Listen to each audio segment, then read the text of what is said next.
Now we're going to do quadratic equation. Quadratic equation has the form of, you saw this when I put it there, ax squared plus bx plus c is equal to 0.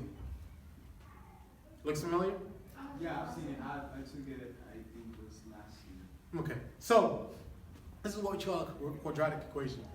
The difference between this and what we were solving for is the terms in x, they don't look alike.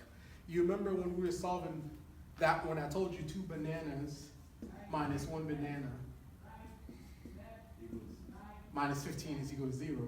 You said, okay, 2x minus another x is x, right? Even when you had squared, you said it's x squared, right?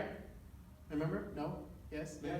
Okay, so this one you can't say 2, but if you have 2x squared minus x, you can't say 2 banana minus 1 banana. It's